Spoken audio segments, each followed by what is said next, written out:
The thugs mocked a local mechanic, not knowing he was a retired Navy SEAL. The garage smelled of oil and rubber as Jake Reynolds wiped the grease off his hands. It was just another late evening at Reynolds Auto Repair, the small shop he ran in the quiet town of Brooksville. The days of high-stakes missions, covert operations, and military discipline were behind him. Now, his battlefield was a collection of wrenches, engines, and customer complaints. And that suited him just fine. That is, until the wrong people walked into his shop. 3 young thugs strolled in, their laughter echoing off the metal walls. The leader, a wiry man with a scar across his cheek, smirked.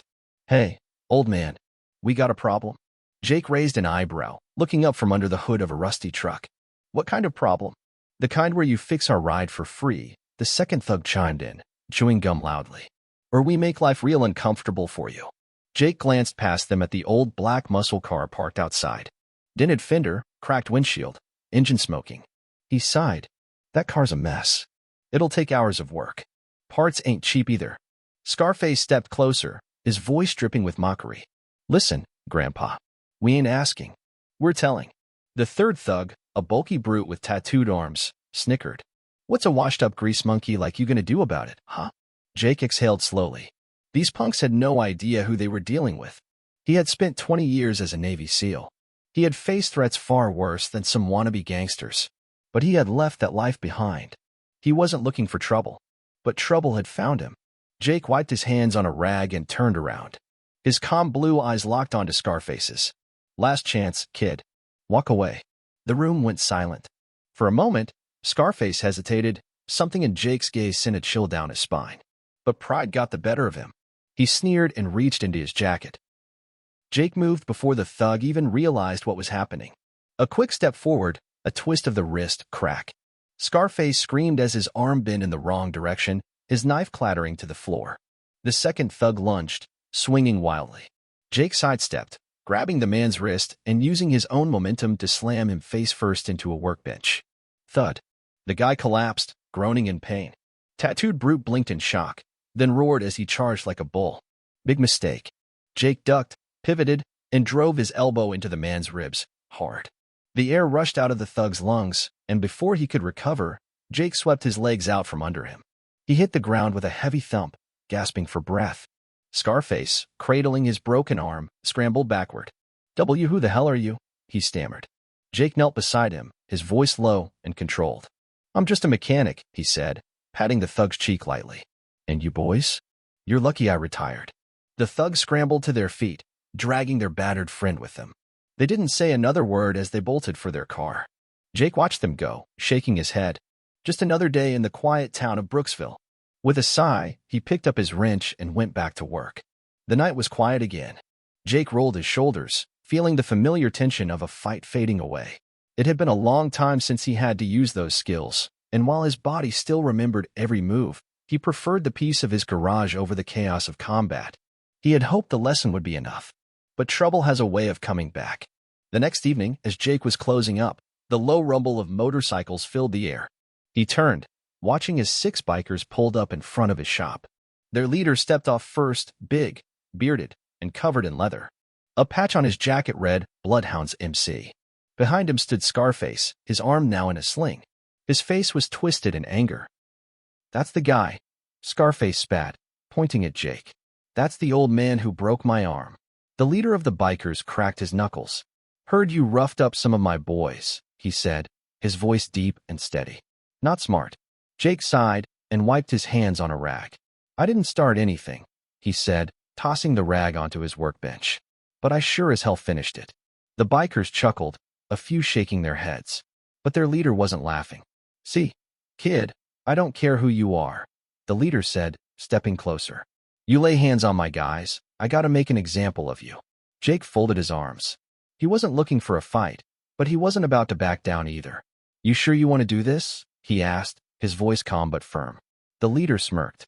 "I think we bang." A gunshot rang out. The bikers froze. Jake didn't flinch. He recognized the sound instantly, a warning shot. Someone else was here. From the shadows, a figure stepped forward. A man in his late 50s, tall and broad-shouldered, with a shaved head and cold, steel-gray eyes. "That's enough," the man said, lowering his pistol. The bikers turned to face him. "Who the hell are you?" the leader demanded. The man walked forward, his boots crunching against the gravel. He stopped beside Jake, giving him a nod. Jake smirked. Good to see you, Captain. The bikers hesitated. Captain, one muttered. The man crossed his arms. Captain Daniel Briggs, former commander of SEAL Team 6. His gaze locked onto the biker leader. And unless you want to find out why they called me the Reaper, I suggest you get on your bikes and ride. Silence.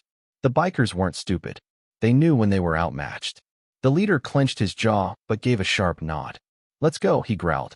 Within seconds, the bikers were gone, their engines roaring into the night. Jake let out a breath and turned to his old commander. What brings you here, Captain? Briggs smirked. Heard some punk kids were giving you trouble.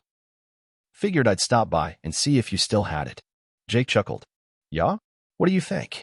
Briggs looked around at the wreckage of the fight from the night before, the overturned tool chest, the broken wrench on the floor, the bloodstains on the concrete. You still got it, he said with a grin. Jake clapped him on the shoulder. Come on inside. I got a bottle of whiskey with your name on it. As they stepped into the garage, Jake knew one thing for sure. Brooksville might be a quiet town, but some things never changed. And trouble would always find its way back. The whiskey burned smooth as Jake and Captain Briggs sat in the dimly lit office of Reynolds Auto Repair. The hum of the old fridge in the corner and the ticking of the wall clock were the only sounds in the shop now that the bikers were gone. Didn't think I'd see you again, Cap, Jake said, setting his glass down. Briggs leaned back, watching Jake closely. Yeah, well, I didn't think I'd be back either. But I keep an eye on my own. Jake smirked. I can handle myself. Briggs chuckled. Oh, I saw that. But I also saw those punks riding off with their tails between their legs. They're not done, Jake. You know that, right? Jake sighed. Yeah, I know.